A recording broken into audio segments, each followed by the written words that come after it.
ഇന്നത്തെ സ്പെഷ്യൽ കപ്പയും കക്കയുമാണ്. ഇതിൻ്റെ പ്രിപ്പറേഷൻ എങ്ങനെയാണ് നമുക്ക് നോക്കാം. നമുക്കിന്ന് കുറച്ച് കക്ക കിട്ടിയിട്ടുണ്ട്. ഈ കക്കയെന്ന് പറയുന്നത് തിരുവനന്തപുരത്തുള്ളവർക്ക് വലിയ ഐഡിയ ഇല്ല എന്നാണ് തോന്നുന്നത്. കാരണം എല്ലായിടത്തും ഇത് കിട്ടത്തില്ല. ഇത് ഒന്നുകിൽ പാളയത്ത് പോകണം. പാളയത്ത് വളരെ ചുരുക്കം സമയങ്ങൾ മാത്രമേ കിട്ടുകയുള്ളൂ. ഇതിപ്പോൾ നമുക്ക് കിട്ടുന്ന തിരുവനന്തപുരത്ത് എപ്പോൾ ചെന്നാലും ഈ കക്ക കിട്ടുന്ന സ്ഥലം എന്ന് പറഞ്ഞാൽ ലുലു മാൾ മാത്രമേ ഉള്ളൂ. വലിയ വിലയൊന്നുമില്ല കേട്ടോ. ലുലു മാൾ ഒരു കിലോയ്ക്ക് 280 രൂപയാണ് അവരുടെ ചാർജ് എന്ന് പറയുന്നത്. 250 രൂപയാണ് ഒരു കിലോയുടെ വിലയെന്ന് പറയുന്നത്. അത്യാവശ്യം നല്ല ഹൈ ക്വാളിറ്റി സാധനമാണ്. ഒരുപാട് വലുതല്ല, ഒരു മീഡിയം സൈസ് കക്കയാണ്. ഇത് വൃത്തിയാക്കി എടുക്കണം. ഇതാണ് കക്കയുടെ മീറ്റാണിത്. നമ്മളിങ്ങനെ പ്രസ് ചെയ്ത് കഴിയുമ്പോൾ ഇത് കണ്ടില്ലേ, ഇതിൻ്റെ വേസ്റ്റിങ് ചാടി വെളി വരും. ഇതെന്ന് പറഞ്ഞാൽ പായലാണ്.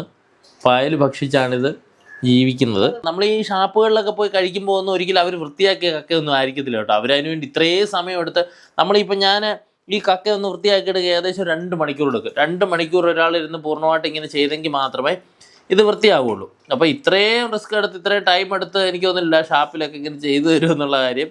ഇത് വേറെ ഒന്നുമില്ല, ഈ വേസ്റ്റ് എന്ന് പറയുന്നത് വേറെ ഒന്നുമല്ല, പായലാണ്. പായൽ ഭക്ഷിച്ചാണിത് ഈ വളരുന്നത്. പായലിൽ പറ്റിപ്പിടിച്ചിരിക്കുന്ന സാധനമാണ്. വലിയ വിഷമൊന്നുമില്ല. എന്നാലും നമുക്ക് ഇന്നിപ്പം വേറെ പണിയൊന്നും ഇല്ലാത്തതുകൊണ്ട് ഞാനിത് വൃത്തിയാക്കി എടുക്കുന്ന. അല്ലെങ്കിലും ഞാനിത് കൊണ്ടുവന്ന് ക്ലിയർ ചെയ്ത് എടുക്കാറ്. ഇപ്രാവശ്യം 1 കിലോ മേടിച്ചു, അപ്പോൾ അത് ഇച്ചിരി കൂടുതലുണ്ട്. എന്തിനും കട്ടയ്ക്ക് എൻ്റെ കൂടെ നിൽക്കും കേട്ടോ. ഞാൻ ഇനിയിപ്പം മുറ്റത്തൊക്കെ എന്തെങ്കിലും ജോലിയായിട്ട് നിൽക്കുവാണെങ്കിലോ എന്തെങ്കിലും പറമ്പിൽ പണിയായിട്ട് നിൽക്കുവാണെങ്കിലോ എന്തായാലും അവൻ എൻ്റെ കൂടെ എപ്പോഴും ഉണ്ട്. നമ്മൾ കുട്ടികളെ അങ്ങനെ വേണം പഠിപ്പിക്കാനായിട്ട്. അവനെ ജോലി ചെയ്യാൻ ഭയങ്കര താല്പര്യമാണ്. എൻ്റെ ജോലി ആയാലും ഒന്ന് കാണിച്ചു കൊടുത്താൽ മതി. അച്ഛൻ രാവിലെ ഒരു ഇടംകേടിലാണ്, TV ഒന്ന് കാണണമെന്ന് പറഞ്ഞായിരുന്നു. ഞായറാഴ്ച ആയിക്കോട്ടെ. ഞാനത് സമ്മതിക്കാത്തതുകൊണ്ട് ഒരു ദേഷ്യത്തിനാണ് ആ കക്കയെല്ലാം ഞെക്കി വൃത്തികേടാക്കുന്നുണ്ട്. അപ്പം അവനങ്ങനെയെങ്കിലും കുറച്ച് സമയം കളയട്ടെ, കുഴപ്പമില്ല. എന്നാലും TV അധികം കാണിക്കുന്നില്ല. ഒരു 10 മിനിറ്റൊക്കെ ഞാൻ ഡെയിലി കാണിക്കും. പിന്നിപ്പോൾ അവൻ സഹായിക്കട്ടെ. അപ്പോൾ കുഞ്ഞുങ്ങളെ കൂടുതൽ TV-ലോട്ടും മൊബൈലിലോട്ടൊക്കെ വിട്ട് കഴിഞ്ഞാൽ പിന്നെ അവരെ ഈ ചെറിയ ചെറിയ ജോലികളൊന്നും ചെയ്യാതാവും പിന്നീട്. അപ്പം നമുക്കത് ഭാവിയിൽ അത് ബുദ്ധിമുട്ടാവും. അവനിങ്ങനെയൊക്കെ വാരി അളിച്ച് കാണിക്കാനൊക്കെ ഭയങ്കര ഇഷ്ടമാണ്. ഇതിൻ്റെ പ്രിപ്പറേഷനൊക്കെ പറഞ്ഞാൽ തേങ്ങാക്കൊത്തൊക്കെ ഇട്ട് നമുക്ക് സെറ്റാക്കി എടുക്കണം. ഇനി കപ്പ മേടിക്കാനുണ്ട്. കുറച്ച് കപ്പയൊക്കെ മേടിച്ചെങ്കിൽ മാത്രമേ ഇതിൻ്റെ ഒരു ടേസ്റ്റ് നമുക്ക് അറിയാൻ പറ്റുള്ളൂ. ഉരുളി എടുത്തിട്ട് വെച്ച് കൊടുക്കാം. അപ്പോൾ അവനിന്ന് വീഡിയോ ചെയ്യുന്നതെന്ന് പറഞ്ഞുകൊണ്ടേ ഇരിക്കുന്നത്. അപ്പോൾ അവനെ കൊണ്ട് നമുക്ക് ചെയ്യിപ്പിക്കാം. അവന് പാചകമൊക്കെ ഭയങ്കര ഇഷ്ടമാണ്. എല്ലാം അടിപൊളിയായിട്ട് ചെയ്യുമോ? അടിപൊളി ചെയ്യാം. ആദ്യമായിട്ട് നമുക്ക് വെളിച്ചെണ്ണ ഇതിൽ കുറച്ച് ഒഴിച്ചു കൊടുക്കാം. ആദ്യത്തെ ആവശ്യമാണ് നമുക്ക് ഇത്രയും വെളിച്ചെണ്ണ ഒഴിച്ചു കൊടുത്തതിന് ശേഷം അതൊന്ന് ചൂടാകാനായിട്ട് നമുക്ക് കാത്തിരിക്കാം. കടുകിട്ട് കൊടുക്കാം.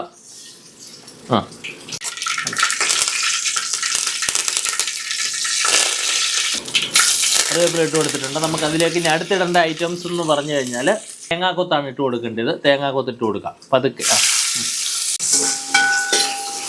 തേങ്ങാക്കൊത്തിട്ട് ഒരു ഗോൾഡൻ കളർ ആകാൻ നമ്മൾ നോക്കിയിരിക്കാം.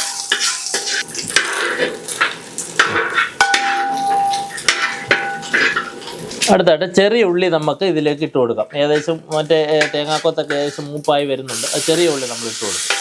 ചെറിയ ഉള്ളി ഇട്ട് കൊടുത്തിട്ട് നമുക്ക് നല്ലപോലെ ഇളക്കി കൊടുക്കാം. ഇപ്പോൾ പാചകം ചെയ്യുമ്പോൾ ഇങ്ങനെ ഒരു ചിങ്കിടി എപ്പോഴും ആവശ്യമാണ്. ചിങ്കിടിയെ കൊണ്ടുള്ള ഉപയോഗം എന്ന് പറഞ്ഞാൽ നമുക്കിങ്ങനെ ഇളക്കിയൊക്കെ കൊടുക്കാം. അതിന് നമ്മൾ മെനക്കെടേണ്ട കാര്യമില്ല.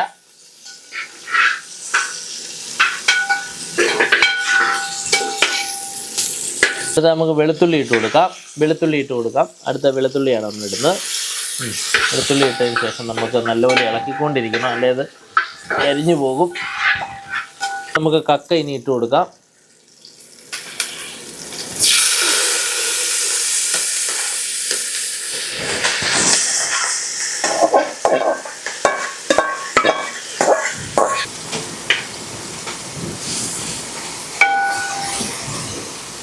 ഇതിലേക്ക് കുറച്ച് മഞ്ഞൾപ്പൊടി, ഇത്രയൊന്നും ഇടല്ലേ. ഇനി കുറച്ച് വെള്ളം ഒഴിച്ചു കൊടുക്കണം. ഇളക്കിയതിന് ശേഷം നമുക്ക്